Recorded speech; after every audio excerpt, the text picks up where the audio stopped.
dans la vallée, oh, oh, du takeaway, da-di-da-da, dans la vallée, oh, oh, c'est l'heure du takeaway show.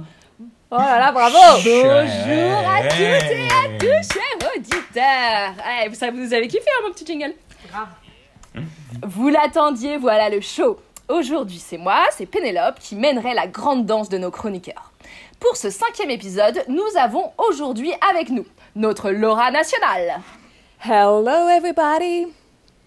Notre zinzin Émilien. Salut à tous. Notre Thibaut qu'il est beau.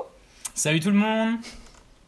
Et encore mieux que la chloroquine, notre Sandrine. Hello. Alors, plus ce confinement avance et plus la tension monte, les esprits s'échauffent, les polémiques montent, les couples se déchirent et l'on est prêt à tout pour pitié, sortir. Laura, il me semble que tu as un message à adresser à notre mère à tous, Gaïa. Oui, tout à fait, Pénélope. J'ai écrit une lettre à notre planète et j'aimerais la partager avec vous. Vous êtes prêts? Oui. Chère planète, depuis le début du confinement, j'ai été très sage et réduit drastiquement mon empreinte carbone. Dès les premiers jours, j'ai entamé une profonde cure de sébum. Je ne me lave plus les cheveux qu'une fois tous les 21 jours, le jour où je me lave en général. Faute de coiffeur et d'esthéticienne, j'ai reconnecté spirituellement avec mon primate intérieur. Je suis Balou et ma fille Mougli, un enfant sauvage aux allures de singe hurleur qui déambule en couche dans tout l'appartement. J'ai également remplacé mes vacances au ski, prévues début avril, par un séjour prolongé dans mon dressing Ikea, dans lequel j'ai eu largement le temps de faire du tri. Et comme il est actuellement impossible de vendre sur Vinted, j'ai tout donné à ma voisine du dessous qui avait clairement besoin d'un petit relooking. Ne me remerciez pas, je le fais autant pour vous que pour moi. Et puisqu'on parle recyclage, chaque objet de ma maison est désormais apprécié à sa juste valeur. Le vélo d'appart laissé à l'abandon depuis mon 2e accouchement, la lampe de luminothérapie qui n'avait pas encore été déballée, ou encore le moindre rouleau de PQ vide, maintenant considéré comme un outil précieux de loisirs créatifs. Je ne me fais plus livrer mes courses comme je le faisais du temps d'avant. En effet, impossible d'avoir un créneau chez Carrefour. J'ai essayé de me connecter à toute heure du jour et de la nuit, nada. Mais comme j'ai quand même besoin de me substanter, j'ai adopté une politique anti-gaspi alimentaire. Je cuisine l'absolue totalité des denrées trouvées dans mes placards, même ces trucs immondes que j'ai ramenés du souk de Casablanca il y a 10 piges, que j'ai payé une fortune et qui sont restés au fond d'un placard. Était-ce des mythes à l'intérieur? Je ne saurais dire. Mais tant que ce n'est pas du pangolin. Enfin, comme mon sens du sacrifice n'a pas de limite, j'ai été jusqu'à contracter le Covid. Pendant plus de 3 semaines, chère planète, j'ai ainsi réduit significativement mon taux de saturation en oxygène. Traduisez, empreinte carbone égale 0. Sans rancune, c'est cadeau. À toi la Terre. Quand penses-tu me rendre mes terrasses pour fumer des clopes et m'enivrer au rosé bas de gamme? Même la promiscuité du métropolitain me manque et si je ne retrouve pas rapidement un petit peu d'air, je risque de bientôt rejoindre la joyeuse bande de Jean-Claude Roman et autres Dupont de Ligonnès. En effet, si mon mari laisse encore une fois ses chaussettes sécher sur mon oreiller, je n'aurai pas d'autre choix que de m'en séparer. Une menace? Non, je ne me permettrai pas, mais je crois, chère planète, qu'il est aussi de mon devoir de t'alerter sur l'état de ma santé mentale après 51 jours de confinement. Je pense qu'on a bien compris la leçon. Certes, je ne peux pas parler pour tous mes congénères, je sais que certains sont prêts à boire du gel hydroalcoolique et tout reprendre comme avant, mais pour l'avenir, tu peux au moins compter sur moi et quelques millions d'autres. On se battra plus fort pour toi. Respectant la distanciation sociale, je te fais, chère planète, plein de gros bisous baveux de loin. Désespérément tienne, une Parisienne en détresse. Oh, merci Laura. Oh. Maintenant, je vais aller me mignon. pendre et puis je reviens. Voilà. Mais ne nous quittez pas, chers auditeurs. Moi aussi, je te fais des petits bisous baveux de loin. Hein. Merci. Mais Penny.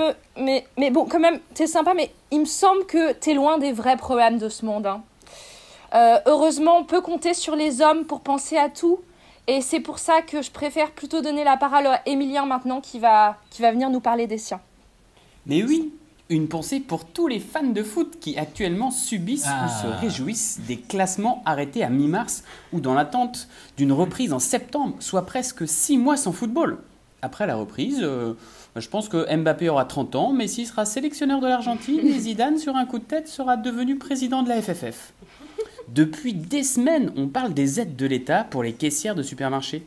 les ouvriers à l'usine et les chauffeurs routiers. Mais que fait-on des stadiers et des stadettes?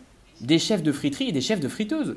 Et de l'ensemble des supporters et supporteuses? C'est un chômage technique prolongé, là. Les conséquences sont dramatiques. Que faire d'un abonnement à l'équipe quand il n'y a pas de résultats à lire? Que regarder sur beIN Sport à part des matchs qu'on a déjà vus? Et que parier sur BetClick? J'ai un pote qui travaille chez Winamax. Il m'a dit que le foot était passé à la 4e place des sujets les plus pariés. Vous savez ce que c'est, vous, les autres sujets? Non. En 1, on a, sans surprise, la date du déconfinement.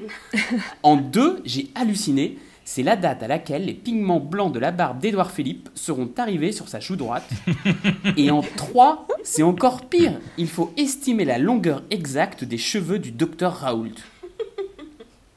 Ce n'est pas simple pour ces footeux. En plus, certains redécouvrent, non sans difficulté, leur maison et leur famille le week-end. Avant le vendredi, c'était bas entre copains. Maintenant, c'est toujours apéro, mais sur Zoom, avec les beaux-parents, et la Corée des enfants pour papy-mamie devant la caméra. Avant, le samedi à 20h30, on chantait « Arbitre enculé !» Là, c'est « Baby Shark, tu, Baby Shark, tu. C'est Baby Shark dans le salon, avant une soirée The Voice ou le replay de koh-Lanta, parce que la veille, l'apéro Zoom a duré trop longtemps et on n'a pas le temps de regarder l'épreuve d'immunité. Pour tous les amateurs de foot, comment envisager une 3e mi-temps dans les prochains mois, alors que la première et la seconde n'ont pas eu lieu? Bon, à défaut de regarder le foot, j'ai tout de même mon cousin Kylian qui n'en loupe jamais une, lui. Et il a trouvé une solution pour jouer avec son club. Pour respecter les rassemblements de 10 personnes autorisés par le gouvernement, on n'a qu'à prendre un carton rouge dès la première minute. Ok Kylian, mais en fait 11 plus 11, ça fait 22. Moins 10, ça fait 12. Ah mais oui, mais je n'y avais pas pensé.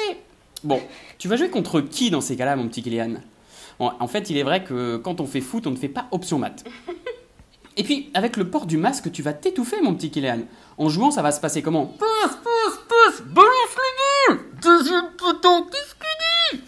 Et comme un footballeur crache en moyenne toutes les 2 minutes, ton masque va être bien dégueulasse, mon petit Kylian. Et puis, comment préparer l'avenir quand on est supporter abonné? En septembre, ça va se passer comment? On va acheter un pack confiné? Un pack huis clos? Et puis, il va falloir se mettre à jour sur les nouveaux chants. Ça va être la galère.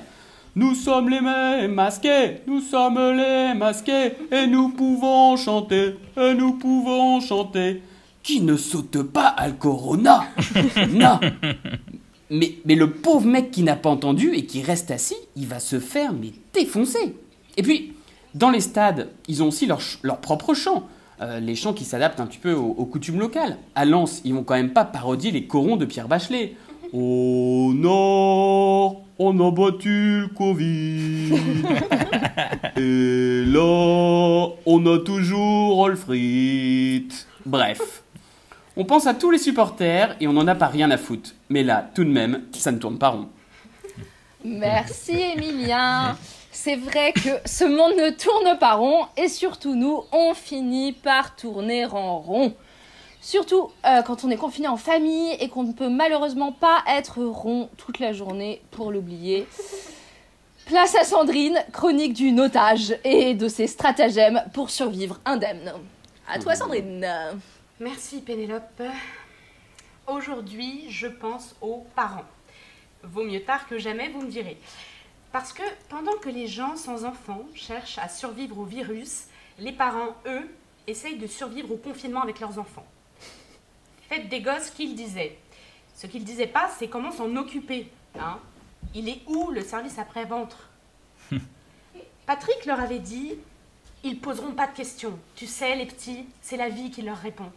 T'es trop petit pour comprendre, en revanche, pas pour attendre. À quoi ça sert de vouloir tout savoir?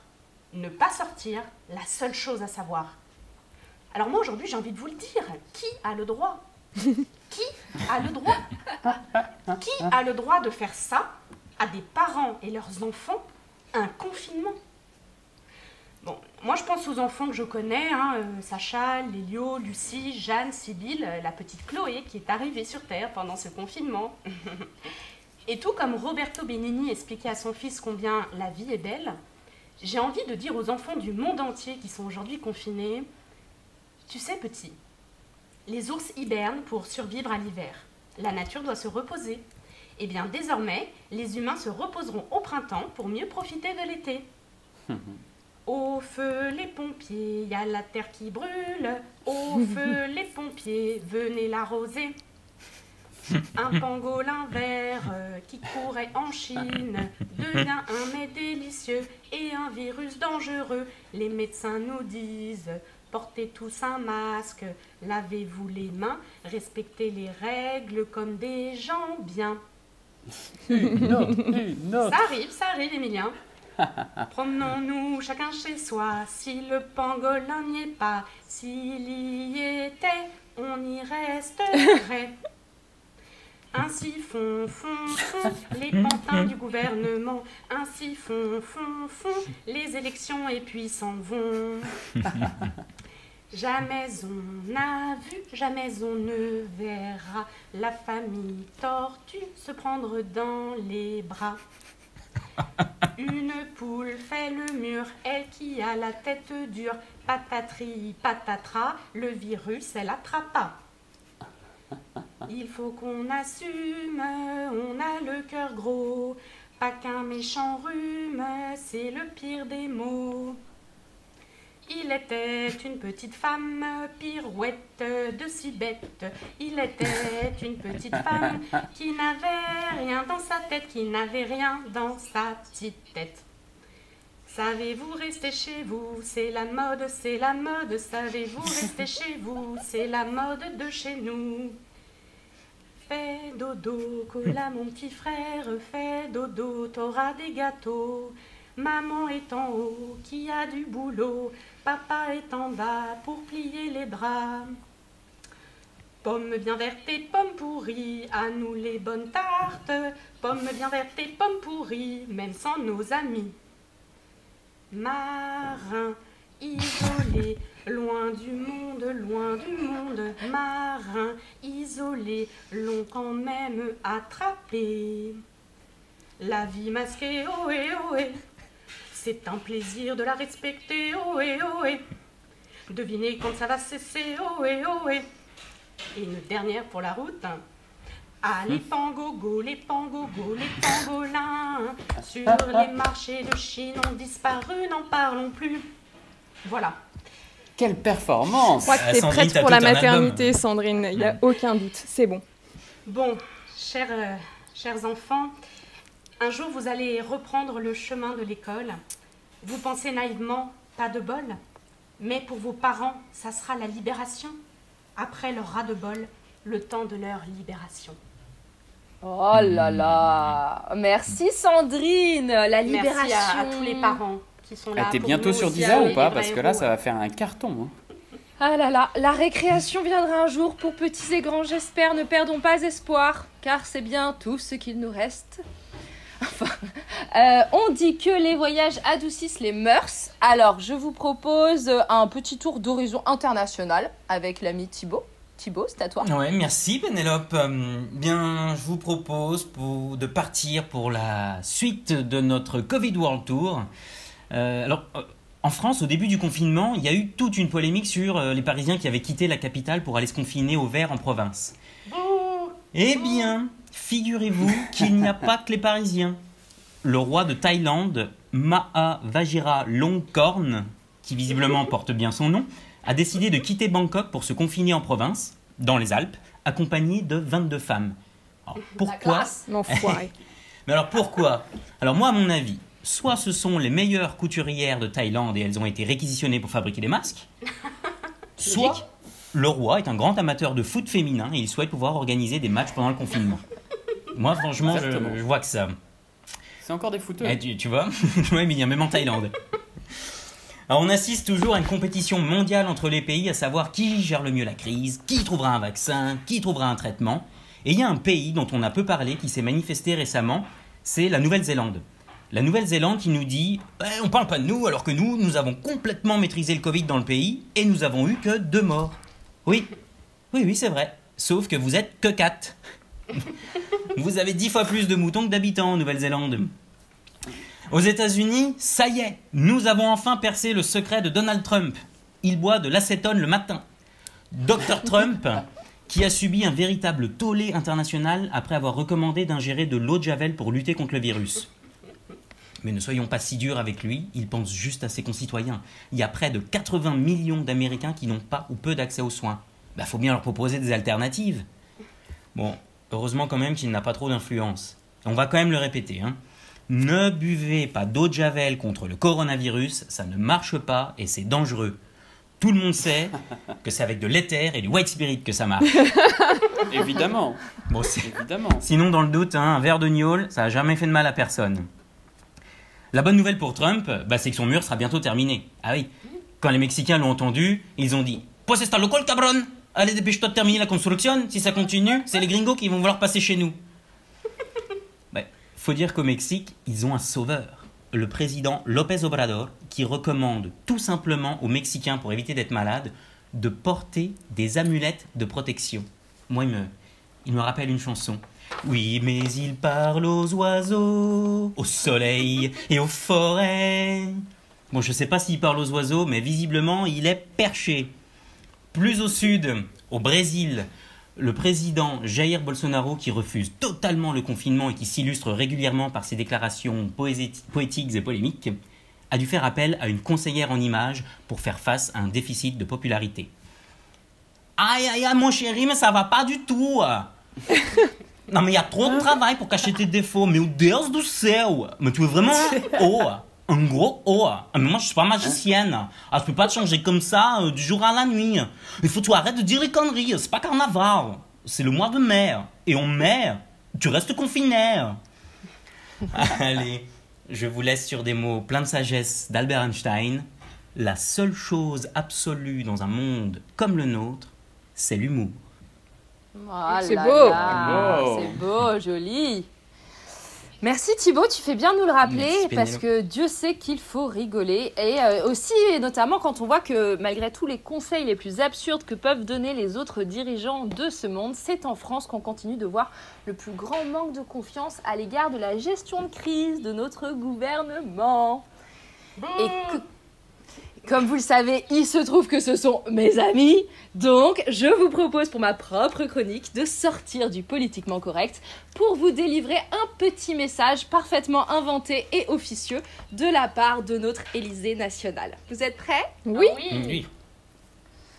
Français, Françaises, vous nous cassez bien les couilles. Depuis quelques années déjà, règne sur le pays un petit parfum d'ultra-défiance, phénomène fort bien documenté par un certain nombre de chercheurs. On ne fait plus confiance à personne, les politiques sont tous pourris, les voisins sont tous des voleurs aigris et jaloux, et les Français, eux, sont parfaits. Quelle malchance que ce peuple si cohérent, si discipliné, regardant toujours le verre à moitié plein et la réussite de son voisin comme une invitation à se dépasser soi-même, soit toujours si mal représenté. Mais les Français, vous êtes malins comme des singes. Vous vous dites, il n'y a que des médiocres en politique, donc ce qu'on peut faire, c'est bien les insulter. Comme ça, on sera sûr que ceux qui étaient encore un poil sympas et intègres, ils dégageront et qu'on n'aura vraiment que les pires qui resteront. Parce que pour faire de la politique aujourd'hui, mes amis, on vous le dit, il faut. Option 1, être profondément masochiste. Option 2, avoir une telle revanche sociale à mener qu'on s'en fout de se faire cracher dessus et insulter toute la journée. Si avec ça, on chope pas les meilleurs, on est vraiment un peuple de champions.